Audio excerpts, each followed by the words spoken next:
Yeah, on the macros, all you guys have to do is just hit your edit button and just basically just copy them to the bottom. And whenever you do that, just make sure you hit the cog wheel on the right hand side and make sure that your macro quick bar is enabled. So it's over on the top right hand side. That's if you don't have it enabled already. And then you can just add them to the bottom. I don't see any in here though, like under the macros themselves. Okay. When you open up the character sheet, click on Attributes and Abilities, and it's the tab on the right, Oh, and then gotcha. there's the little highlight boxes, and I've got all your checks, saving throws, and a 1d4 to 20 in there, and there you go.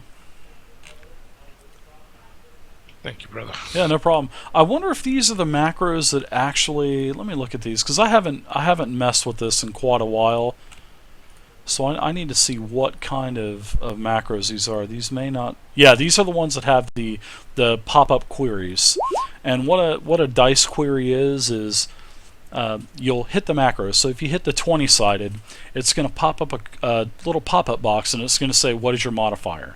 And if you're +5 to hit, +7 to hit, just type in that number. It doesn't have to be a pos. It doesn't have to say plus.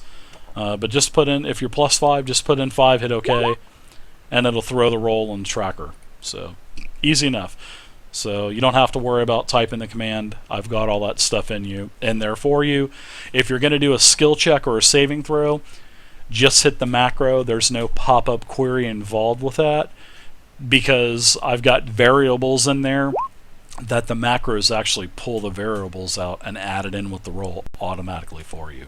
So, like Amon Isis just did a con saving throw, and it pulled the con, which he has a +2 con, so it did the d20 +2 automatically. So that's just stuff you guys don't have to worry about. So.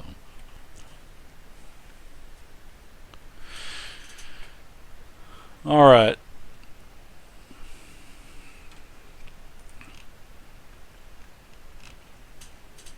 Yeah, the only thing I'm gonna have to go back and forth on is the abilities. What do you mean? But I can multitask. What you mean by go back and forth on the abilities? Knowing what to do, what the Oh, abilities are. yeah.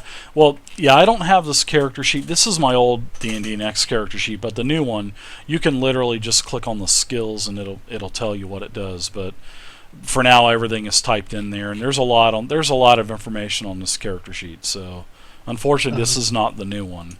But you can see that every character basically there's your plus to hit for whatever weapon you're using. There's healing potions for every character. And then also the level 1 through 20 matrix for your class. Seeing that you guys are level 3, just kind of read what's in 1, 2, and 3, and it'll tell you what your class does. Like the monk has special key points, the barbarian has rages, the ranger, is basically set up like an archer or a melee. And the rogue has sneak attack. Well, I think the rogue has sneak attack at level 3. Maybe not, but let's see. No, you don't. You have assassinate though, which you can find assassinate as the rogue under the 1 through 20 under rogue assassination skills. So because this is an assassin rogue, so. And the cleric, you can do everything with 1 through 3 as well. And you'll notice that you have 4 first level spells and 2 second level spells that you can cast per day.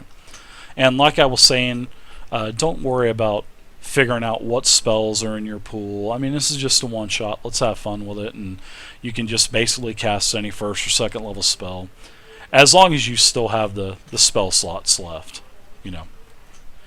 Alright. So I think we're about ready to start. Okay. So as a cleric, I can cast 4 level 1 spells and 2 level 2 spells, Yep, correct? that's it. And then once you cast those, you'll have to get a long rest. And a long rest is 8 hours. But seeing that you guys, some of you guys are new, we'll just basically you can just after a combat we'll just reset it. So I don't want to push too many rules on you guys, because when you push a lot of rules on new players, it kind of intimidates them, and they're like, well, fuck it, I can go play a video game or something and not have to worry about all this stuff and all these rules and everything else. So we'll just kind of reset all the skills and everything every after every fight. So it'll make it easy on you guys. You guys will learn the mechanics, and then later on, we'll add a little bit more until we're using the full book of rules. So, but all right. So basically, this is what's happened. The party has.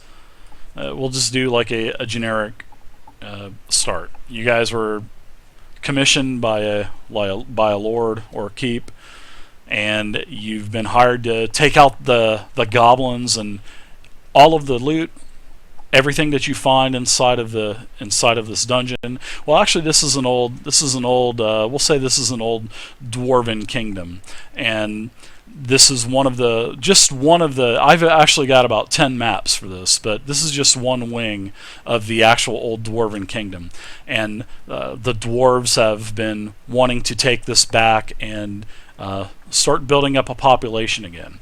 And now the dwarves have paid you to come in here, and because they're really not in the state of warfare yet, they're still building up militias, so they don't want to, they'd just rather pay somebody. So you guys have been commissioned to come in here and clean everything out, and you've found the cavern, actually one of the old caverns. This is like a hidden passageway, because obviously you can't go directly in the main gate, because you'll just be overwhelmed by orcs and bugbears and kobolds and everything else, rust monsters. So you've kind of found like a little side entrance, and this is where you're at. And you can see there's actual several chambers. Hopefully you guys can see everything. So yeah. I'm going to ping User here. entered your channel.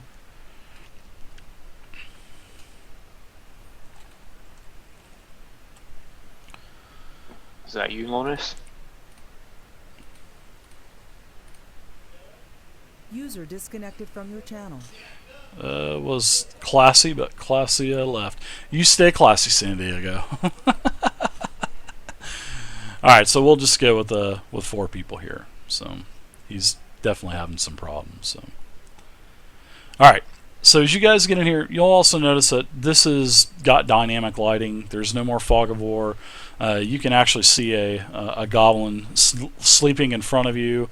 He's actually the guard that has fallen asleep on the job, and they're over to your as you look to the east and down the slanted corridor to the east and to the west, you can see several other goblins, and they are charging towards you, and they've actually got their weapons drawn, and they are screaming and trying to alert the other goblins that you are here.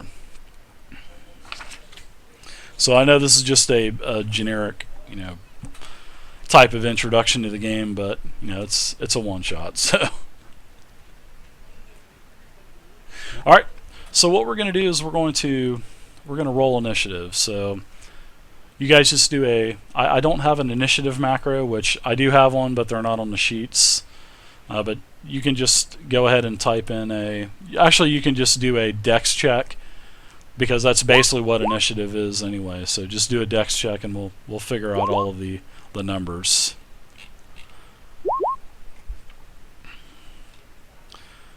If I had my macro in there, it would actually roll it for you and then put it into the tracker automatically, but that is something that I dropped the ball on, and I'll have it for the next one shot. So all right, that's the old turn order. So that's basically the first thing you do. If you guys haven't played before, the first thing we do is I always figure out elements of surprise first. So basically this is the way I gauge it. If you go up to a bandit camp and there's a whole camp of bandits, and the bandit on guard is up against a tree sleeping, you obviously, there's no need to roll. You've got the element of surprise, and you can just basically go in there and just start kicking ass. So there's no need to roll an initiative. But in this case, there is one goblin that is sleeping directly ahead of you to the south, but there are two goblins, one to the east, one to the west. You can actually see them because this place is not a lit area. And you guys actually, the cleric has actually casted his cantrip of light on you.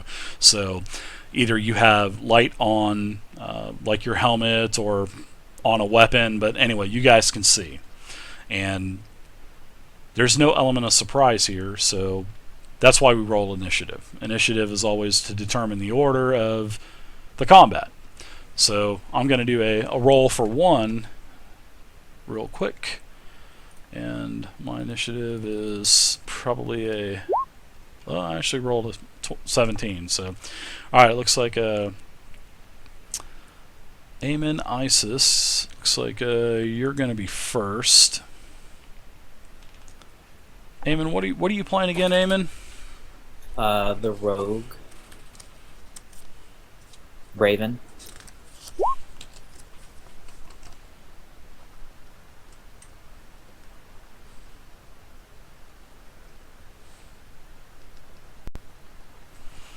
Alright, I'm writing this down so I don't have to keep asking you guys. So, alright, I'm going to add you to the turn tracker. You are first, and it looks like next is the goblins, and I will have 3 goblins added to the turn tracker for now. Actually, I've got, I am adding 4 actually. Alright, so the goblins are next. Then it looks like West, you're up, you're playing the ranger, so I'll add you.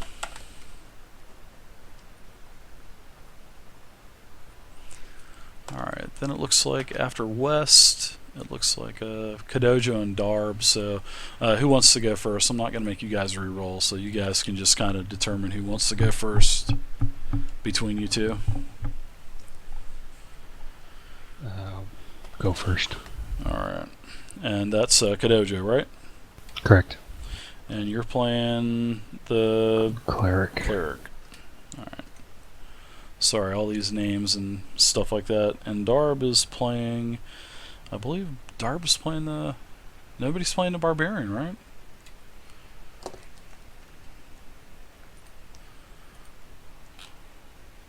No, Darb's playing the Monk, I think. Yeah.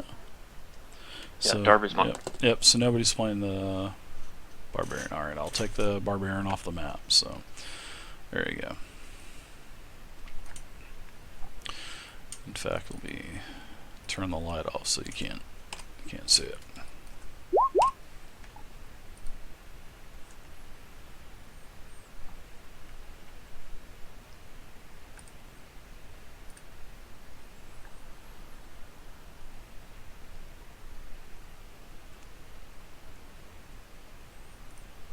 User entered your channel. So, who wants to go first between Darb and Kodojo? Because you both rolled the same thing, so...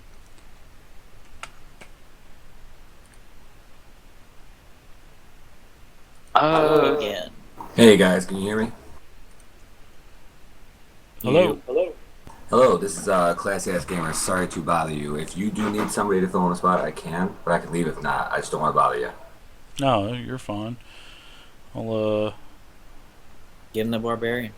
Yep, I'll give you the Barb now. Oh, awesome. Thanks, guys. And this is my first time doing any D&D, so if you're not willing to put up with it, you can kick me out. It's cool. That's alright. No, you can be fine. You're a classy-ass gamer. You'll be fine. Yeah, I'm classy as shit. Thank you for noticing. User entered your channel.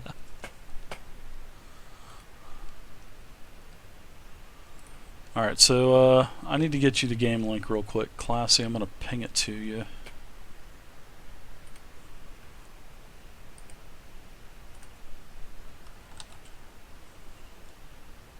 Will that be through TeamSpeak or will that be through, TeamSpeak, there it is.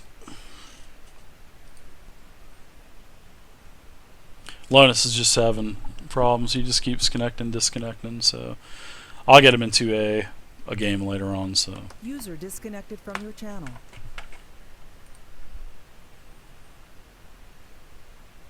So should I be watching your stream, or can I just X out of that? you can X out of it. You can mute it because it'll be confusing if you're listening to both audio because of the delay on Twitch is about 45 seconds to a minute. So Oh, I already muted that. I understand. Yeah. I stream as well. yeah, that's fine. You can stay in. It doesn't matter. Cool. I stay in to keep the numbers high. Oh, Cool. thanks, Alright. Wes. No problem, dude. Need all the people we can get. That's how I look at it. We're stronger with numbers.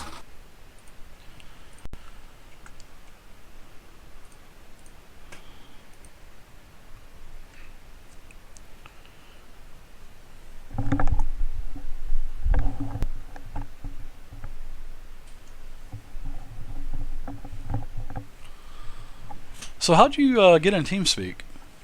Gotta ask you. If you go to your website, there is a TeamSpeak link directly on there. It's pretty much open to everybody. Ah, all right. Earlier when I joined, I didn't think it was actually going to work. What on the forums? Yeah, it was on your tabletoping website, and you had a link to the actual TeamSpeak. So I went to it, wondering if I could join it real quick and say I was interested because you were saying 30 seconds you could join, Yeah. and then let me in. So I exited out because I didn't want to bother the middle of your game.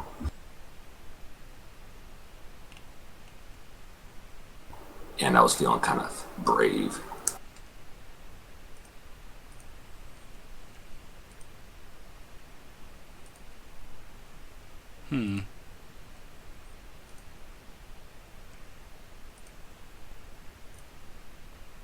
Interesting. Truly interesting.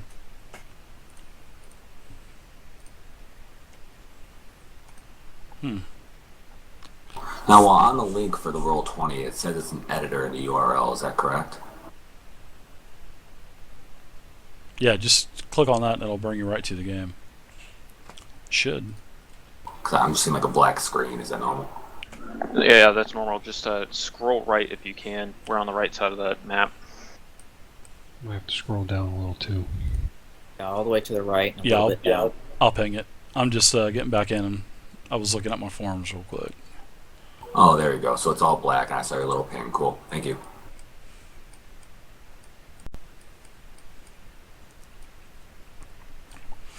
Alright. And Dave, you were asking if Kodojo or myself, Bob, wanted to go with which turn we want to go in, since we both rolled 7. Yeah. Bob, you're playing the monk, right? Yeah, I'm the monk. Yeah. Kodojo, do you have any preference? Either way is fine. I can go first, or ahead of you first. Okay, sounds fine. Alright, so there you go. And your last, I'll pull the barbarian back out. User entered your channel.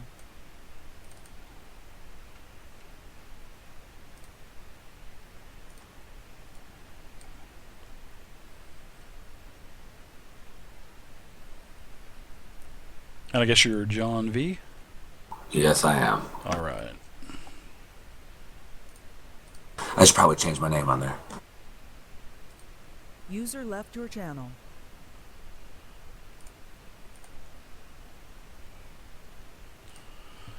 Alright, there you go. Classy, you got control of the barbarian. Alright, so we are, looks like we're ready to start, so.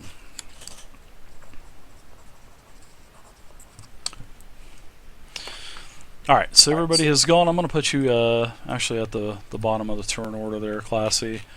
Alright, so Raven, you're up. Actually, is the way D&D Next is you can actually move through players as well. So if you want to move somewhere, you can move. And we'll just say that you can only fit one wide, basically, in each of these corridors, because they are basically just 5 foot wide corridors. So usually it's 5 foot. You know, you're in 5 foot areas. So, all right. So you're up, Raven. Where do you want to go? You got a couple goblins coming towards you. Okay, one more quick question. Sure. I'm looking at my character sheet under the bio and info where the abilities and stuff apparently are. Uh-huh. And I'm trying to. The game we played the other day, it was real clear on what the abilities were and what they did. They're not as clear this time. Okay. Well, you can see that level 2, you have cunning action. Well, basically, what cunning action does is you can attack, and then you can use cunning action to basically disengage from your target. That is where level 2 is, and then level 3, you get your assassination path, and then right under the 1 through 20 matrix, you'll see your rogue's assassination skills, because this rogue is an assassination rogue, and you can see that you have assassinate, and that means you're deadliest when you get the drop on your enemies. After initiative is rolled, you gain advantage on all of your attacks against any creature that has not yet taken a turn in combat. So basically what advantage is you can roll twice and take the highest roll. And disadvantage works is you roll twice and take the lowest roll. So what that means is any target that hasn't had an attack, and none of them has, so you can actually use your assassinate skill on any target right now. And that's sort of like a bonus for being the assassination skill in the rogue.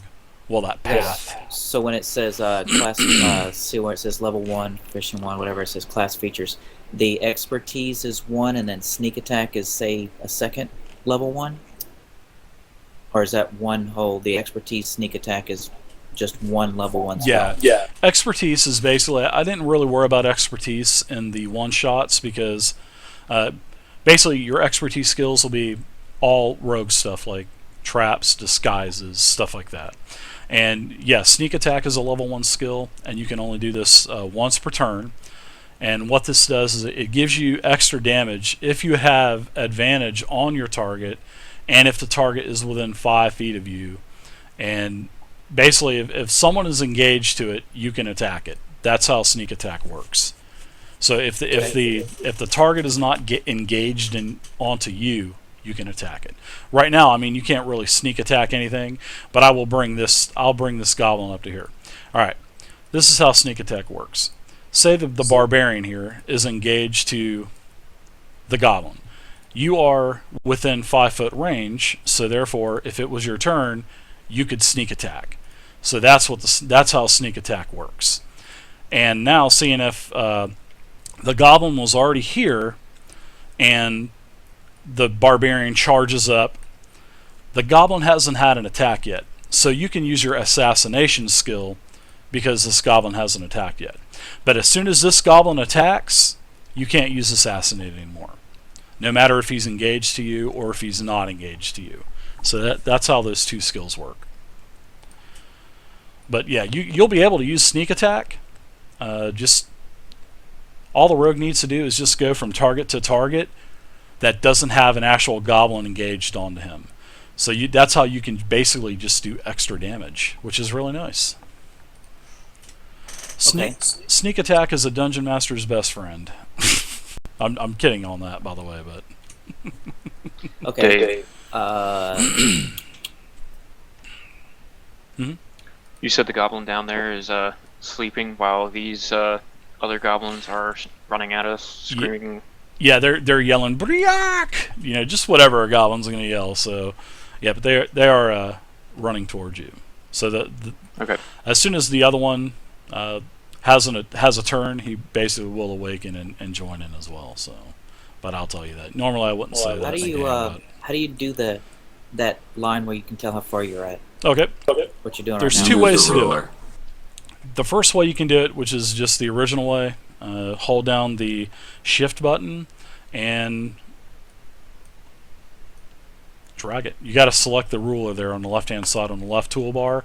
So once you select that, just hold down shift, and then there you go. Take it anywhere you want. The second way to do it is the new rugged reroll way, and this pretty much eliminates you having to click on the ruler. So, but I don't recommend doing this if you're not really moving, because all you have to do is literally highlight your token. Like I'll take the I'll use the rogue for example. All you have to do is literally highlight the token, suppress the left mouse button, hold down the left mouse button, hit the space bar, and then drag it to where you want to go, and you'll see that you'll have 20 foot. And if you want to round a corner, hit the space button while holding down the left button, move again. And anytime you want to move or move a different direction, just continue to hit the space bar. And then when you're done, you can just let go of it, and it'll show on the screen that you moved 57 foot, and it shows you the way that you moved. Doesn't matter Pretty cool which feature. direction I'm facing. It doesn't matter now. I mean, you can turn it. You can highlight your token and press down the E button and use your mouse scroll, and you can move your token around that way. Okay. Then what? The other game we were able to do two things at like 2 turns. Is that the way this one works too? Yeah, you get the way D&D Next works is you get a minor action and a major action. So Okay. yeah, your minor action is basically movement. Major action is basically an attack. So in some classes will have an extra attack, like a fighter at level 5 will get an extra attack, or a rogue at level 5 will get an extra attack. But All right. Then what I want to do for my first move is I'm gonna kind of lean back and I'm gonna say, y'all go get the ones that are over there that are yelling and screaming like little banshees, and I'm gonna sneak over here to this one that's sleeping. I'm gonna give him a little boo boo in his butt. all right, you can give it an assassination. Go for it, man. So I guess my first move would be to move over there to him. Yeah, one more thing. I want to show you guys one more thing. Sorry, and then we'll proceed with this. But when you highlight your token, you'll notice that there's 3 numbers, and these are 3 variables that I use. The number in the black with the white border, the small white border with the black inner, that's your armor class. So obviously the green bubble, that's your health, and the bubble on the right, which is the thick white border, that's your movement. So that's how many feet that you can move per round. So you can move 10 feet, do an attack, and move 20 more. So you can attack, you can move, attack, move, as long as you have movement left. But as soon as you hit your maximum movement, you can't move anymore. How many that's how attacks it can you works. do? You can do 1. Just a basic game. But even though, say that you do have dual wielding, you can attack twice, but for now, we're just going to do 1 attack, because it's just trying to keep it simple. Sounds good, thank you. Yep, no problem. But yeah, monks, rogues, warriors, they can all get 2 attacks around. So, but alright. So Raven, I guess you're going to move down here to the sleeping goblin that's on top of the rubble.